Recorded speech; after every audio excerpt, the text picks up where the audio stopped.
Have you ever wondered what happens when duty collides with the most dangerous emotion imaginable?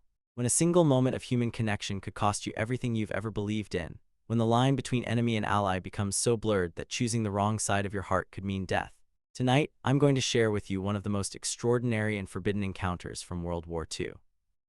A story that will challenge everything you think you know about loyalty, sacrifice, and what it truly means to follow your conscience when the entire world has gone mad. Picture this.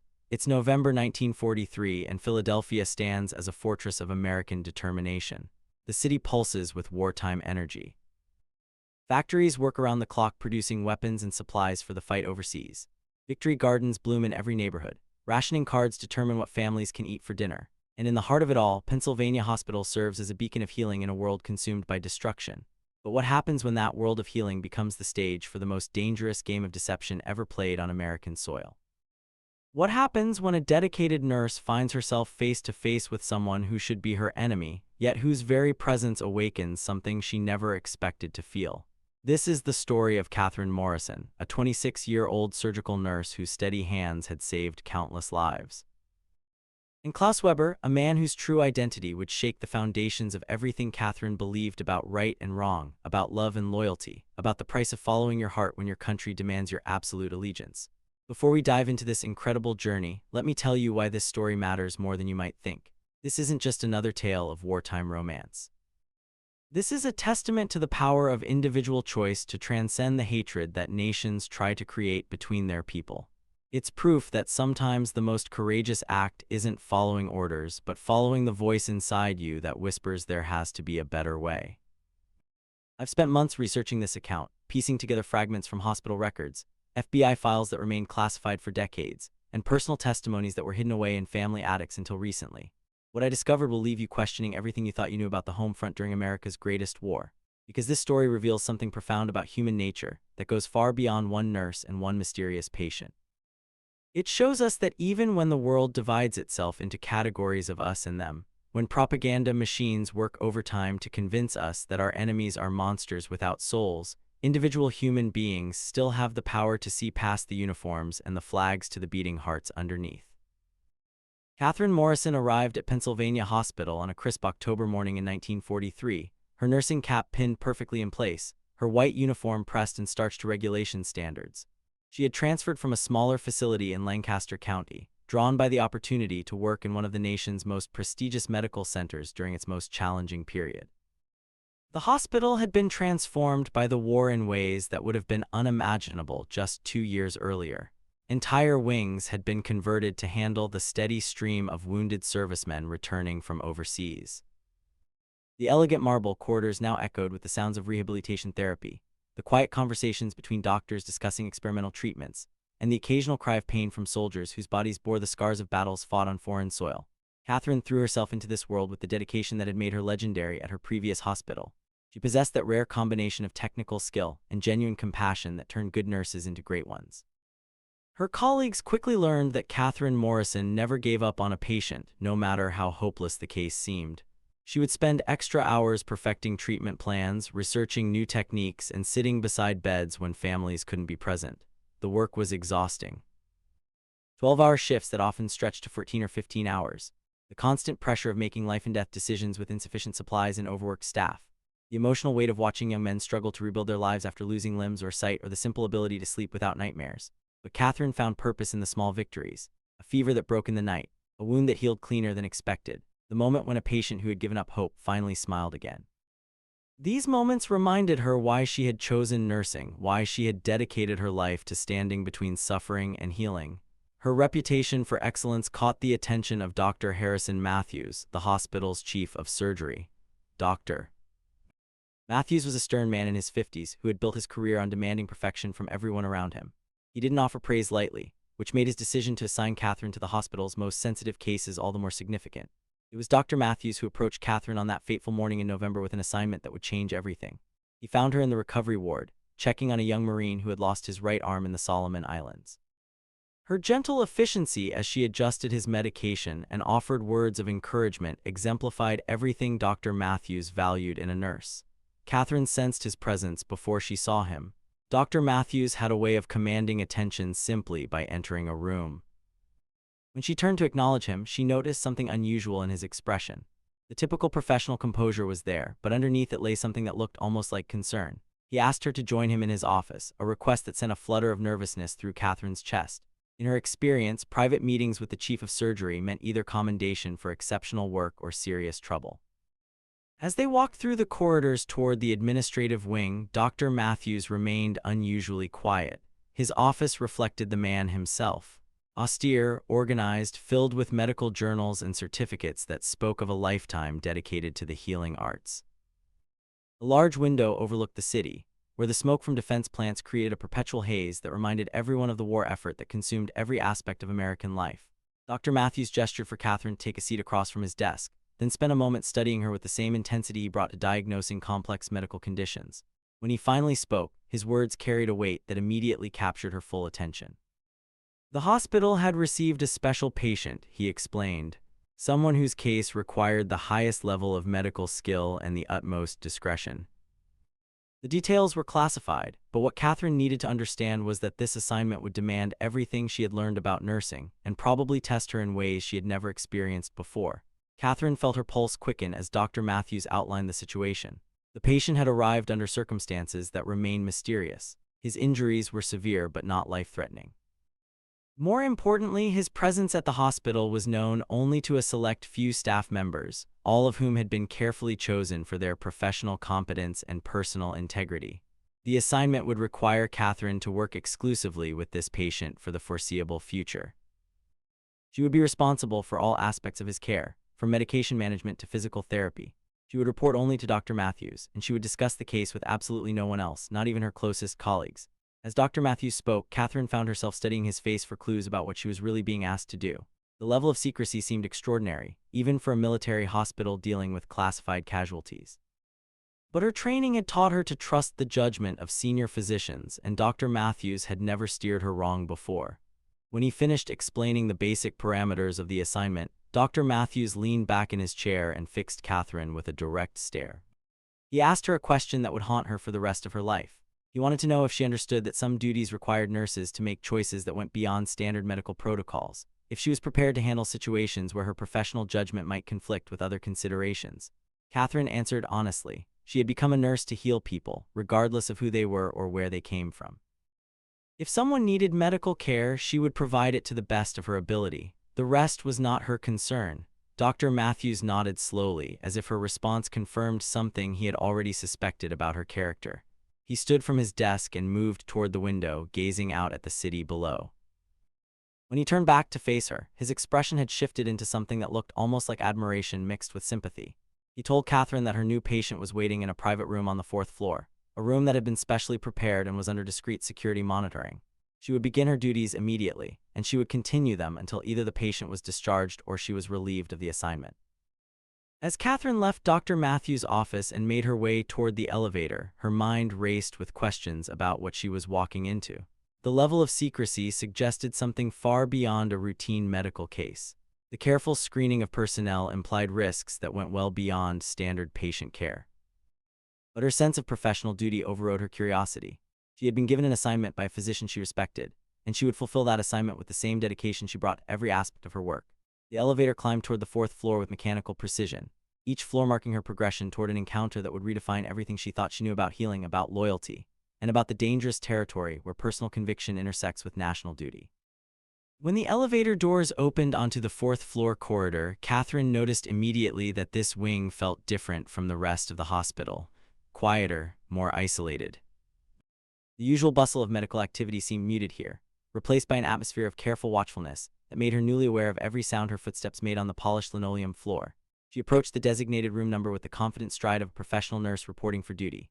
But as her hand touched the door handle, something made her pause. Some instinct, some flutter of intuition that whispered she was about to cross a threshold from which there might be no return. Catherine Morrison took a deep breath, straightened her shoulders, and opened the door to discover the man who would change her life forever. Change her life forever. The room was bathed in the soft afternoon light that filtered through curtains drawn almost completely closed. Medical equipment lined the walls with quiet efficiency, but Catherine's attention was immediately drawn to the figure lying in the hospital bed. Even in his weakened state, there was something about the man that commanded attention in a way she hadn't expected. He appeared to be in his early 30s, with dark hair that showed signs of recent medical shaving around a bandaged head wound. His face, pale from blood loss and medication, possessed sharp features that spoke of intelligence and perhaps something else she couldn't quite identify. But it was his eyes that stopped her cold when they opened to meet her gaze. They held a depth of experience that seemed far older than his years, and something flickered there when he saw her uniform. Catherine approached the bed with her usual professional demeanor, checking his chart while introducing herself in the calm, reassuring tone she used with all her patience. But as she began her initial assessment, something felt different about this interaction. The way he watched her movements with careful attention, the slight accent she detected when he thanked her for adjusting his pillow, the questions he asked about his treatment that revealed an unusual familiarity with medical terminology. His injuries were consistent with the story Dr. Matthews had provided. Shrapnel wounds from an explosion, a concussion that had left him unconscious for several days, and trauma to his left shoulder that would require extensive physical therapy. But as Catherine worked through her examination, she began to notice details that didn't quite align with what she had been told about his background. The calluses on his hands weren't those of a factory worker, as his file suggested. They were different somehow, harder, more precise. The way he moved, even while injured, suggested training that went beyond civilian experience. And there was something about his questions, the way he seemed to be gathering information even while appearing to be a cooperative patient. Catherine found herself studying his face when she thought he wasn't looking. There was intelligence there, certainly, but also a wariness that suggested someone accustomed to keeping secrets. When their eyes met during her examinations, she felt an unsettling sensation, as if he were reading her as carefully as she was trying to understand him. Over the following days, their interactions developed a rhythm that felt both professional and strangely intimate. Catherine would arrive for her shifts to find him awake and alert, always polite, always grateful for her care, but never quite revealing anything personal about himself. He answered her medical questions with precision, but deflected her attempts at casual conversation with the skill of someone trained in such techniques.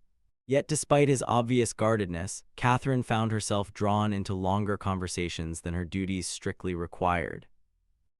He possessed a quick wit and an unexpected knowledge of literature that made their exchanges stimulating in ways she hadn't experienced with other patients. When she mentioned her love of poetry, he quoted verses in what sounded like German before catching himself and switching to English translations. The slip was small, barely noticeable, but it sent a chill through Catherine's chest that she tried to dismiss as imagination. She had been working with wounded servicemen for months, many of whom spoke fragments of foreign languages they had picked up overseas. But something about the natural fluency of his pronunciation lingered in her mind long after she left his room that evening. As the weeks progressed, Catherine found herself looking forward to her shifts with this mysterious patient in ways that both confused and concerned her. Their conversations had evolved beyond medical necessity into discussions of books, music, philosophy, and the nature of human conflict. He possessed insights that challenged her thinking, forcing her to examine assumptions she had never questioned before. He spoke eloquently about the tragedy of war, about how ordinary people became caught in circumstances beyond their control, about the difficulty of maintaining one's humanity when the world demanded choices between impossible alternatives. His words carried a weight of personal experience that made Catherine wonder what he had witnessed, what decisions he had been forced to make. During one particularly long evening shift, as rain drummed against the windows and the hospital settled into its nighttime quiet, their conversation turned to the nature of loyalty and duty. Catherine found herself sharing thoughts she had never expressed to anyone, doubts about whether blind obedience was always virtuous, questions about the moral complexity of a world divided into neat categories of friend and enemy. Her patient listened with an intensity that made her feel truly heard for the first time in months. When he responded, his words revealed a depth of moral struggle that resonated with her own internal conflicts. He spoke of the difficulty of maintaining personal integrity when external pressures demanded conformity, of the courage required to follow one's conscience when doing so meant standing alone. It was during this conversation that Catherine began to suspect the truth about her patient, though she couldn't yet bring herself to acknowledge what her intuition was telling her. The way he spoke about the war suggested intimate knowledge of its conduct from perspectives that no American factory worker should possess. His insights into military strategy, his understanding of European geography, his casual references to places and events that hadn't appeared in American newspapers. The realization crept over her like dawn breaking over a landscape she thought she knew, revealing features that transformed everything she had believed about the terrain. This man whose wounds she had tended with such care, whose recovery had become personally important to her, whose conversations had challenged and inspired her, was not who he claimed to be. Catherine's hands trembled slightly as she completed her evening rounds, her mind racing through the implications of what she was beginning to understand. If her suspicions were correct, then she was caring for someone who represented everything her country was fighting against. Someone whose very presence in an American hospital constituted a threat to national security. But even as this knowledge settled over her like a weight, Catherine found she could not reconcile the enemy she had been taught to fear with the intelligent, thoughtful man who had become such an important part of her daily routine. The propaganda posters that covered the city showed Germans as monsters, as inhuman threats to American values and freedom. Yet the man in room 412 discussed Beethoven with genuine passion, quoted American poets with obvious admiration, and spoke of his hope for a world where such conflicts would become impossible. The contradiction tore at something fundamental in Catherine's understanding of the war and her place in it. How could someone who embodied everything she had been taught to hate also embody qualities she found herself admiring? How could the enemy possess such obvious humanity, such capacity for moral reflection, such genuine concern for the suffering that war created on all sides? As November turned to December and Philadelphia prepared for another wartime Christmas, Catherine Morrison found herself facing the most difficult decision of her life. She possessed knowledge that duty demanded she report immediately to the proper authorities. But she also possessed feelings that made such a betrayal feel like a violation of something sacred that had grown between two people who had found connection across the artificial boundaries that war created. The choice ahead of her would test everything she believed about right and wrong, about the obligations individuals owe to their countries versus the obligations they owe to their own consciences. Whatever decision she made would have consequences that rippled far beyond the quiet room on the fourth floor, where a nurse and her patient continued their dangerous dance around a truth that could destroy them both. The weight of her discovery pressed down on Catherine like a physical force as she walked home through the December streets of Philadelphia. The city around her buzzed with its usual wartime energy, but everything felt different now, as if she were seeing the world through a lens that revealed hidden truths she had never noticed before. Shop windows displayed patriotic decorations alongside Christmas ornaments. Red, white, and blue bunting hung from lampposts that also bore posters urging citizens to buy war bonds, to save scrap metal, to report suspicious activity to the authorities. The very words that last phrase seemed to burn in Catherine's mind as she passed beneath them. Her apartment building stood on a quiet street lined with row houses where families had lived for generations.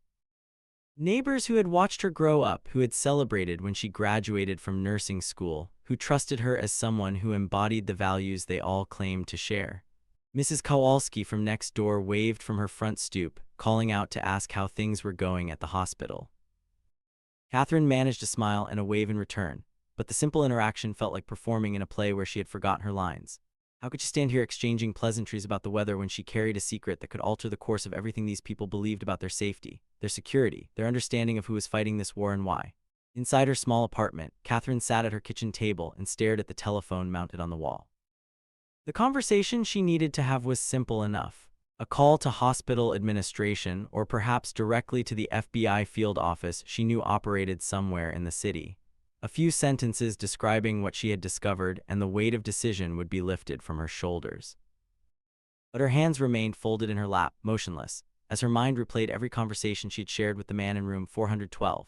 The way his face lit up when discussing the poetry of Walt Whitman, his obvious distress when describing the suffering he had witnessed during the war, the genuine warmth in his voice when he thanked her for small kindnesses that went beyond basic medical care. These memories warred with everything she had been taught about the enemy. The newsreels that played before movies, showing German soldiers as faceless automatons marching in perfect formation. The radio broadcasts that described Nazi atrocities with clinical precision designed to fuel righteous anger. The propaganda that reduced an entire nation to caricatures of evil designed to make killing them feel like a moral imperative. Yet the man she had come to know possessed none of these characteristics. His questions about American literature suggested genuine curiosity about her culture.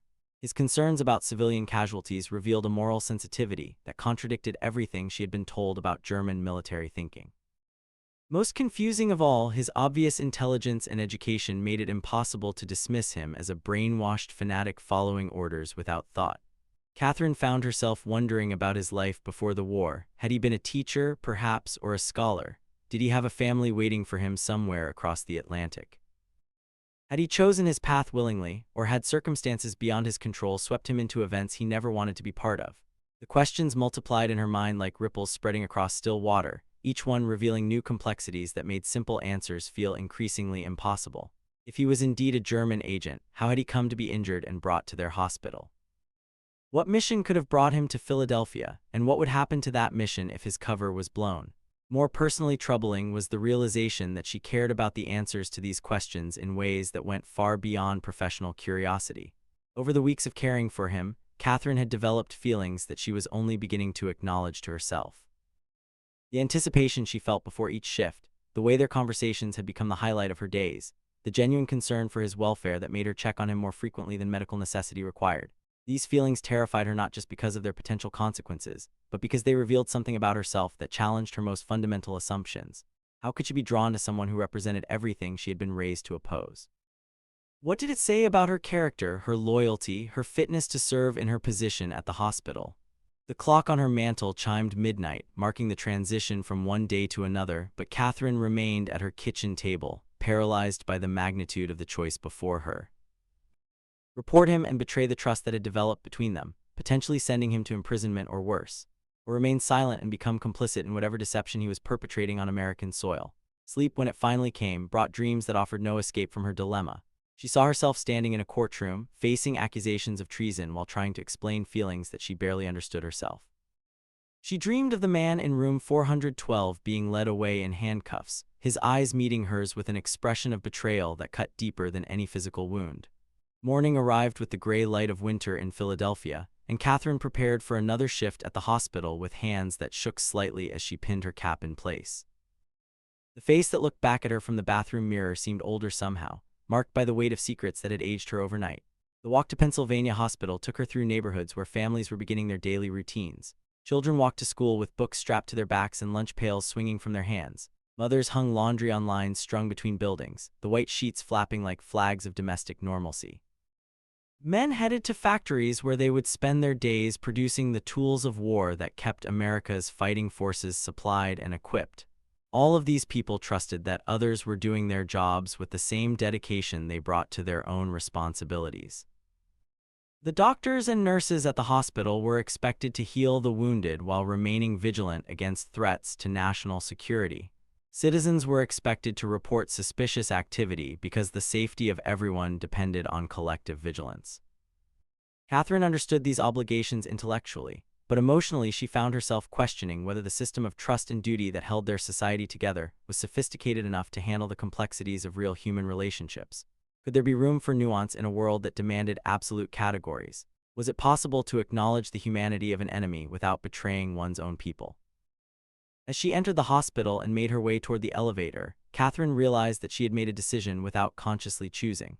She would continue caring for her patient while observing him more carefully, gathering information that might help her understand his true situation. Perhaps there were explanations that would resolve her dilemma, ways to reconcile her professional duties with her personal feelings. The elevator climbed toward the fourth floor with its usual mechanical precision, but this morning the journey felt different.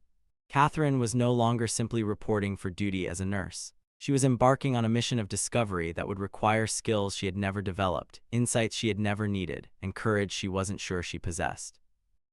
The corridor outside room 412 appeared exactly as it had every morning for weeks, but Catherine's perception of it had been fundamentally altered.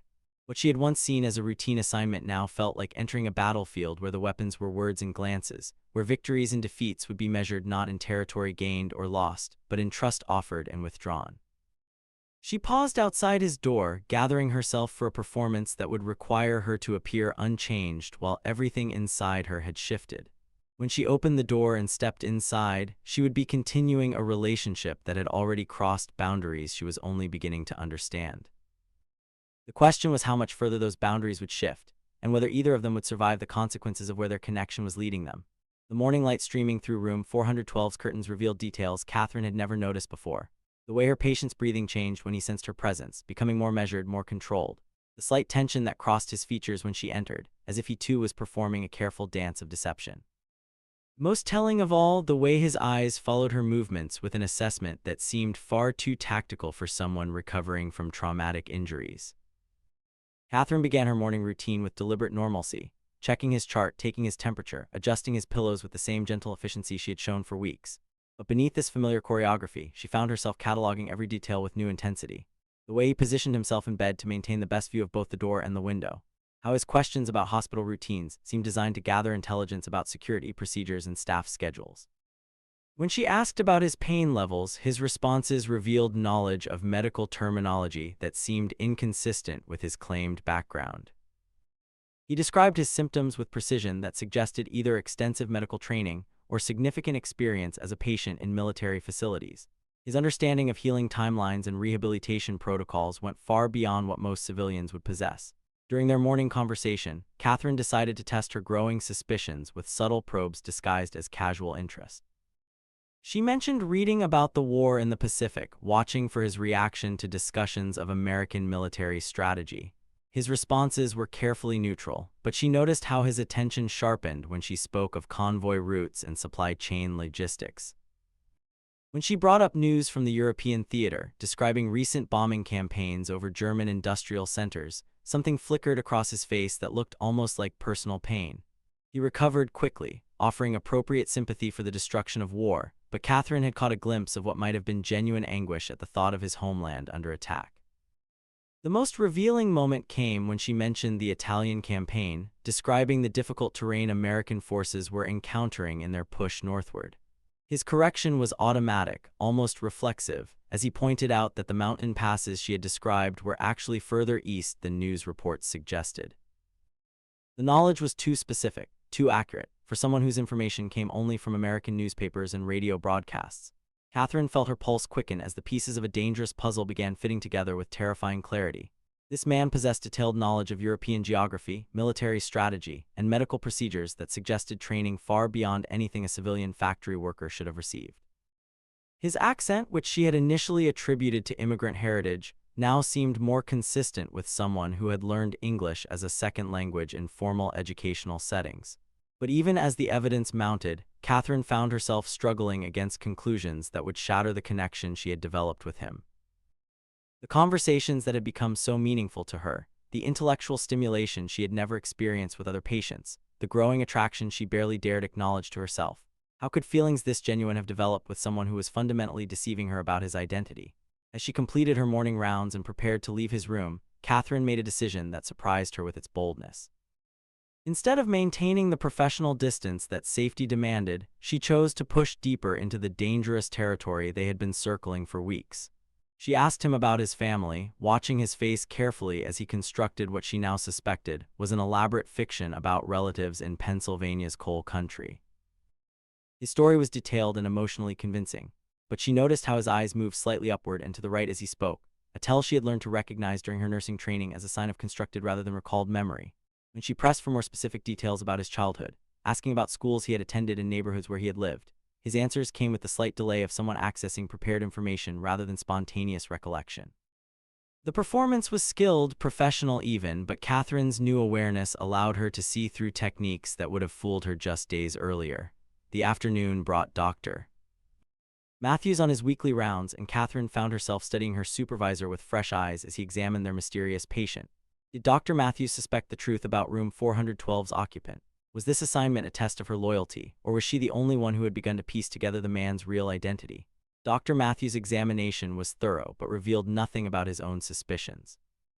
He asked the same medical questions he posed to all recovering patients, showed the same professional concern for healing progress, and made the same notes in his chart that documented a routine recovery process. But Catherine noticed how he avoided eye contact with her during the examination, and how his questions seemed carefully designed to avoid topics that might reveal inconsistencies in their patient's cover story.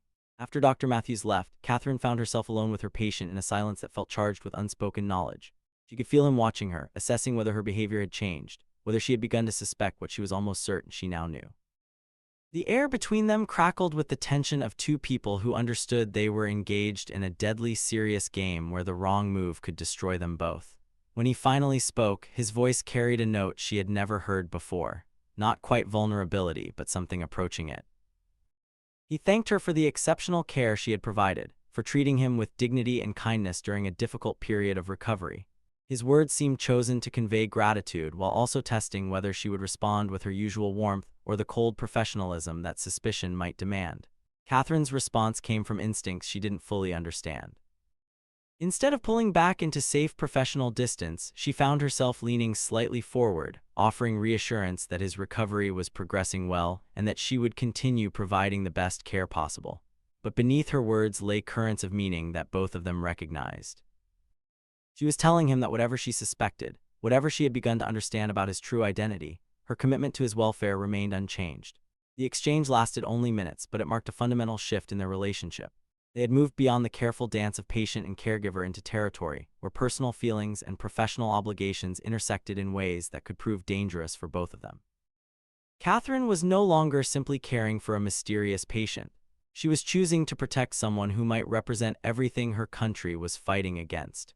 As evening approached and the hospital settled into its nighttime rhythms, Catherine remained at her patient's bedside longer than her duties required. They talked about literature again, but now their conversation felt different, charged with awareness of secrets that neither dared acknowledge directly.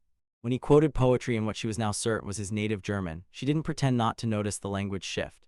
Instead, she asked him to translate, listening as his voice carried emotions that seemed to come from deep personal experience with the verses he recited. The poem spoke of loss, of separation from homeland, of the difficulty of maintaining hope when surrounded by circumstances beyond one's control. As he translated the German words into English, Catherine heard in his voice the same longing that had been growing in her own heart. The recognition that they had found something precious in each other, something that transcended the artificial boundaries their nations had constructed between them. When visiting hours ended and Catherine prepared to leave for the evening, she faced a decision that would define everything that followed. She could continue pretending ignorance of what she suspected, maintaining the comfortable fiction that allowed their relationship to exist in a protected space removed from the larger conflict. Or she could acknowledge what she believed to be true, forcing both of them to confront the implications of feelings that had developed between supposed enemies. Catherine chose a middle path that felt both courageous and terrifying. As she gathered her things and prepared to say goodnight, she spoke quietly in what she hoped was recognizable German, wishing him peaceful sleep in words she had learned from a college roommate whose family had emigrated from Bavaria decades earlier. The effect was immediate and unmistakable. His entire body went rigid with shock, his eyes widening as he processed what she had just revealed. She knew. Whether through careful observation, intuitive leaps, or simple luck, the American nurse who had been caring for him with such dedication had discovered at least part of his secret. For a moment that stretched between them like an eternity, they stared at each other across a divide that suddenly felt both infinite and non-existent. She was an American nurse whose country was at war with his. He was a German agent whose presence on American soil constituted an act of espionage that could result in his execution. Yet in that moment of mutual recognition, what Catherine saw in his eyes was not the cold calculation of an enemy spy, but the same vulnerability and longing that she felt in her own heart. Neither of them spoke as Catherine left the room, but both understood that everything had changed. Tomorrow would bring new challenges, new dangers, and new choices that would test the boundaries of loyalty, love, and the courage required to follow one's heart when the entire world demanded otherwise. The game they had been playing was about to become deadly serious, and neither of them knew whether their connection was strong enough to survive what lay ahead. Catherine's sleepless night stretched endlessly as she wrestled with the implications of what had passed between them in those final moments. The simple German phrase she had spoken seemed to echo through her small apartment, bouncing off the walls like an accusation she couldn't escape. She had crossed a line that could never be uncrossed, revealing knowledge that transformed her from innocent caregiver into active participant in whatever dangerous game was unfolding at Pennsylvania Hospital. The December wind rattled her windows as she sat wrapped in a blanket, staring at the dark street below. Neighbors slept peacefully in their beds, trusting that others were standing guard against the threats that lurked in the shadows of wartime. Yet here she was, harboring feelings for someone who represented the very danger these people counted on her to help protect them from. Morning came with the gray promise of snow, and Catherine dressed for her shift with hands that trembled despite her attempts at control. The face in her mirror looked haunted, marked by the weight of secrets that seemed to age her with each passing hour. She had always prided herself on her honesty, her straightforward approach to life and work. Now she was living a deception that grew more complex with every breath. The walk to Pennsylvania Hospital took her past the same familiar landmarks, but everything felt different now.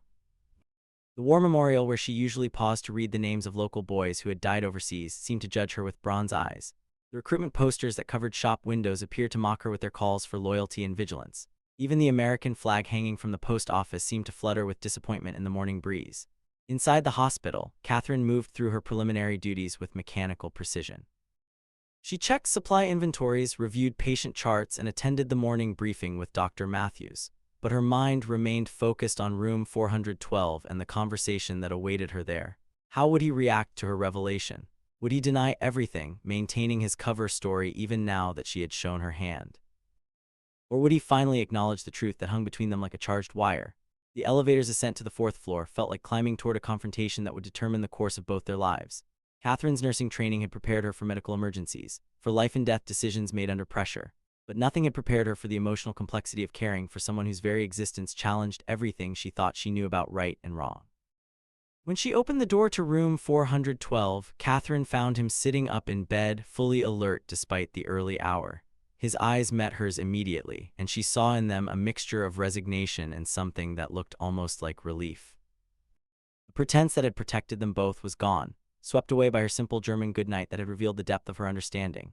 He spoke first, his voice carrying an accent that was now unmistakably German, no longer hidden behind the carefully constructed American inflections he had maintained for weeks. He thanked her for her discretion, for not immediately reporting what she had discovered to the authorities who would have descended on his room within hours of such a revelation.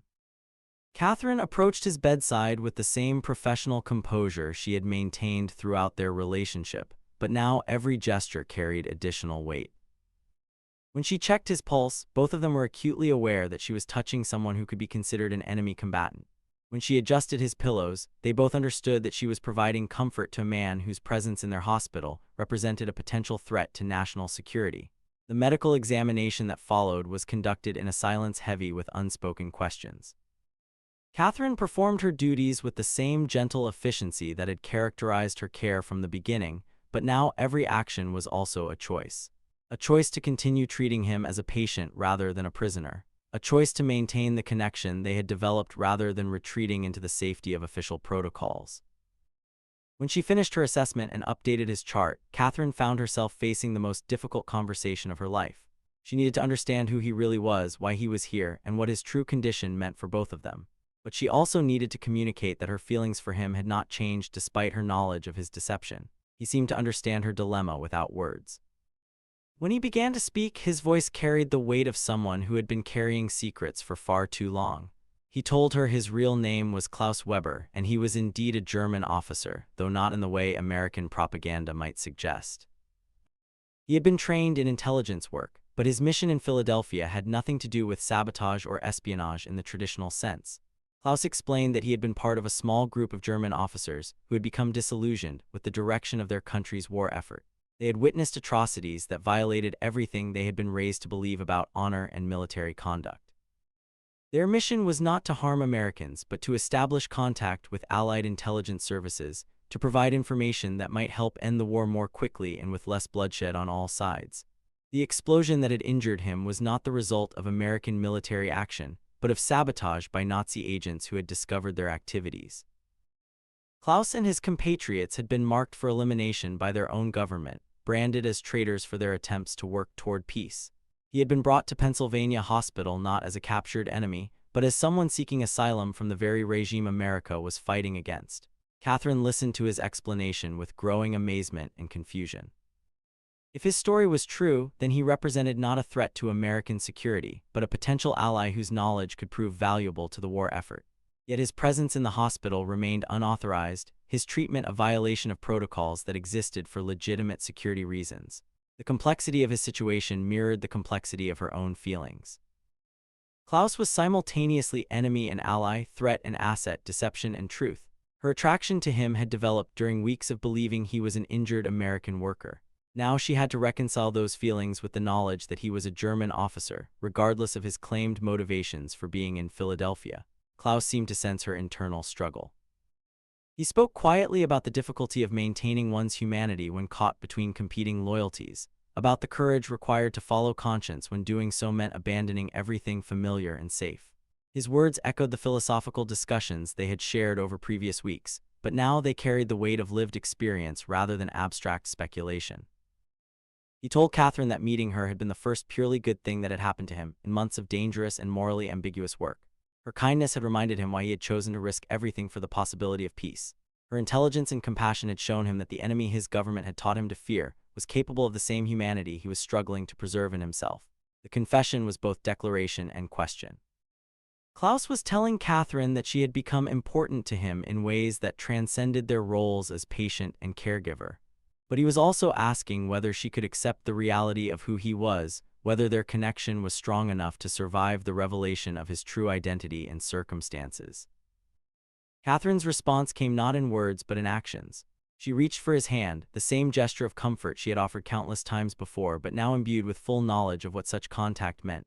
She was choosing to maintain their bond despite the risks, to honor the feelings that had developed between them regardless of the complications his identity created. The touch was electric with recognition and acceptance. Klaus squeezed her hand gently, his eyes reflecting gratitude and amazement that she would choose connection over safety, trust over suspicion. In that moment, they both understood that their relationship had evolved beyond anything either had expected when she first walked into his room weeks earlier. But even as they acknowledged their feelings for each other, both Catherine and Klaus knew that their situation had become exponentially more dangerous. Her knowledge of his true identity made her complicit in his deception. His presence in the hospital under false pretenses put everyone involved at risk if discovered by authorities who would not distinguish between his claimed peaceful intentions and the espionage activities they were trained to prevent. They spent the remainder of the morning discussing options that ranged from impossible to merely terrifying. Klaus could attempt to make contact with American intelligence services, though doing so would require revealing his location and activities to officials who might not believe his story about seeking to help end the war. Catherine could report his presence through official channels, though such action would likely result in his immediate detention and interrogation under conditions that might prove fatal. The third option, the one that hung between them unspoken but understood, was to continue their current arrangement while working together to find a solution that might allow Klaus to fulfill his mission without destroying either of their lives. This path offered the possibility of protecting both their feelings for each other and his stated desire to contribute to peace efforts. But it also required Catherine to become an active participant in deception that could result in charges of treason if discovered. As the afternoon wore on and other hospital staff went about their normal duties, Catherine and Klaus found themselves planning a conspiracy that would test every assumption they had made about loyalty, duty, and the obligations individuals owe to causes larger than themselves. They were no longer simply nurse and patient, or even woman and man attracted to each other despite impossible circumstances.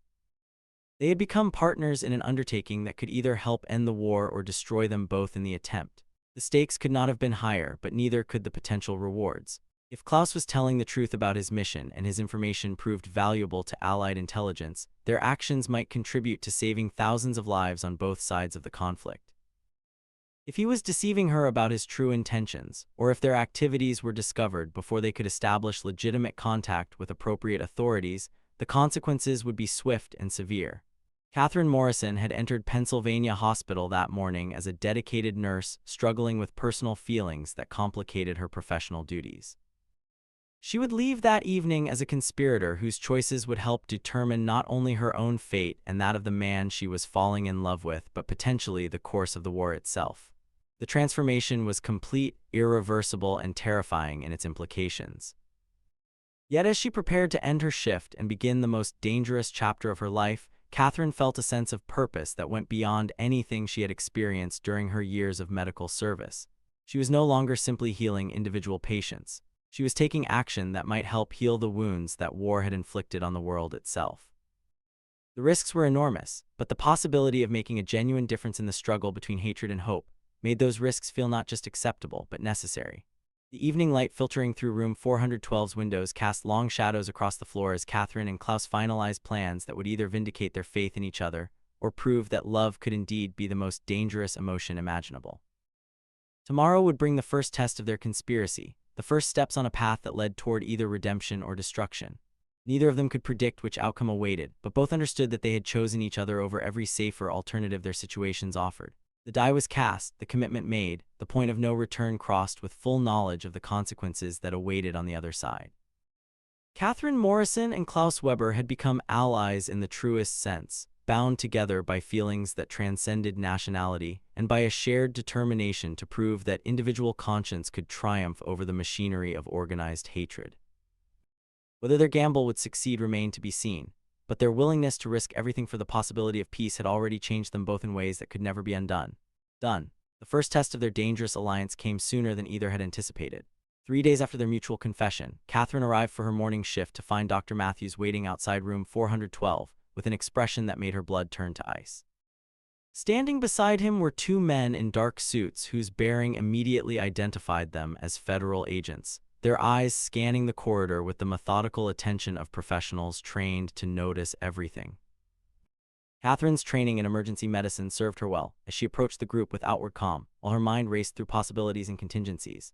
Dr. Matthews introduced the visitors as investigators from the Office of Strategic Services, conducting routine security reviews of patients whose backgrounds required additional verification. Their questions, he explained, were standard procedure for anyone whose identity documents had been damaged or lost during their medical emergency. The lead agent, a tall man with prematurely gray hair and eyes like winter steel, studied Catherine with uncomfortable intensity as Dr. Matthews explained her role as primary caregiver for the patient in question. His questions were precise, professional, designed to probe for inconsistencies or suspicious behavior patterns that might indicate security concerns. Catherine answered each inquiry with the same steady competence she brought to medical emergencies, drawing on weeks of genuine interactions to provide detailed responses about her patient's recovery progress, his demeanor during treatment, and any unusual requests or behaviors she had observed. The irony was not lost on her that complete honesty about Klaus's intelligence, education, and philosophical sophistication would itself raise the very suspicions she needed to deflect. Inside room 412, Klaus had heard the voices in the corridor and recognized immediately what was happening.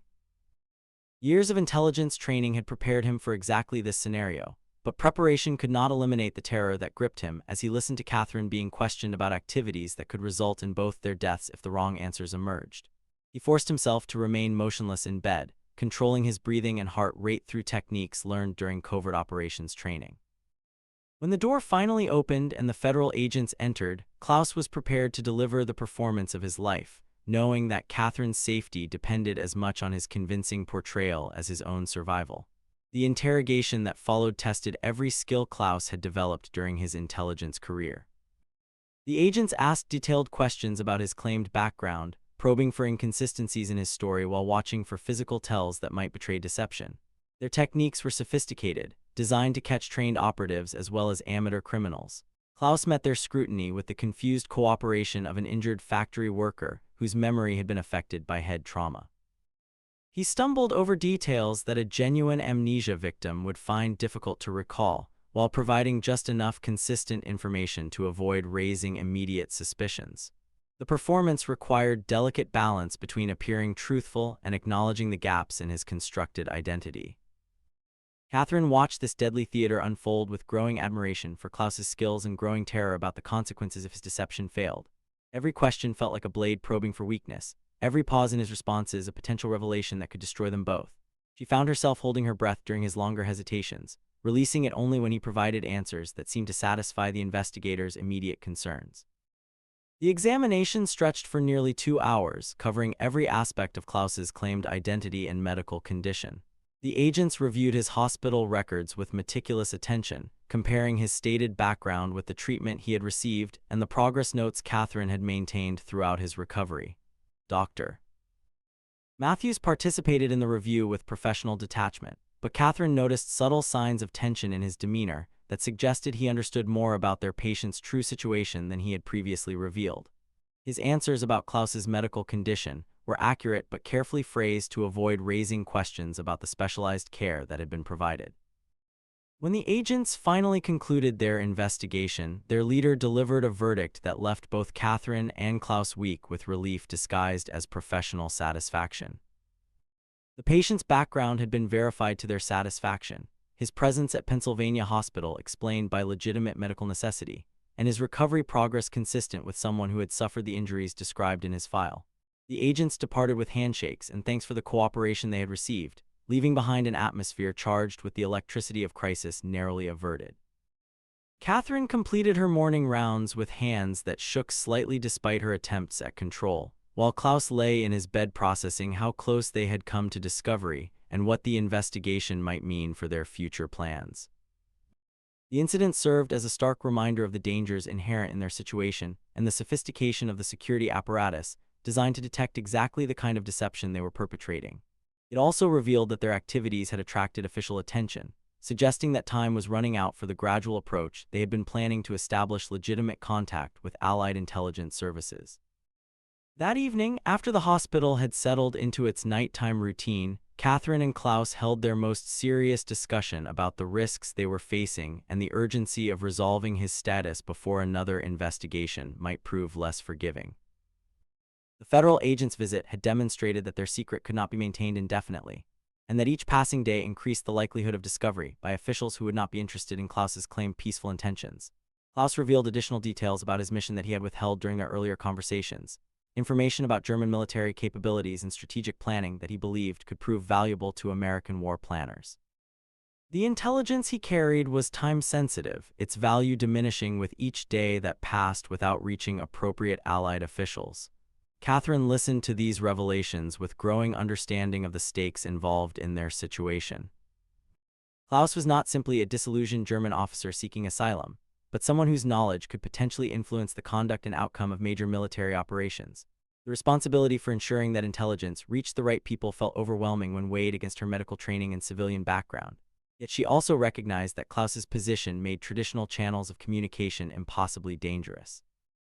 He could not simply walk into a military installation and announce his desire to defect, nor could she report his presence through hospital administration without triggering exactly the kind of interrogation they had just survived. Their situation required a more sophisticated approach than either of them possessed the experience to develop alone. The solution, when it came to Catherine during her sleepless hours after leaving the hospital, was both obvious and terrifying in its implications. She would need to make contact with Allied intelligence services herself, using her position as a respected medical professional to establish credibility for Klaus's information while protecting both their identities during the initial approach. The plan that emerged from their subsequent discussions was audacious in its simplicity and frightening in its potential consequences. Catherine would attend a war bond rally scheduled for the following weekend, an event that would attract military officials and government representatives who might include intelligence operatives accessible to civilian approach. Her strategy was to identify someone with appropriate security clearance and professional standing, then initiate a conversation about her theoretical concerns regarding foreign nationals receiving medical care at American hospitals. The discussion would be framed as a loyal citizen's questions about proper protocols, but would be designed to gauge whether her contact might be someone capable of handling sensitive information about potential defectors. The approach required Catherine to walk a razor's edge between legitimate inquiry and suspicious behavior, while maintaining her cover as a patriotic nurse concerned about security procedures rather than someone harboring an actual German agent. Success would depend on her ability to read social cues and professional relationships she had never needed to navigate before. Klaus contributed to their planning by sharing techniques for assessing potential intelligence contacts and methods for communicating sensitive information without creating permanent records that could compromise future operations. His expertise in covert communication proved invaluable, as they developed coded phrases and recognition signals that would allow Catherine to identify herself to appropriate officials if their initial contact proved promising. The week leading up to the war bond rally passed with agonizing slowness as both Catherine and Klaus struggled to maintain normal routines while preparing for an operation that would determine their future.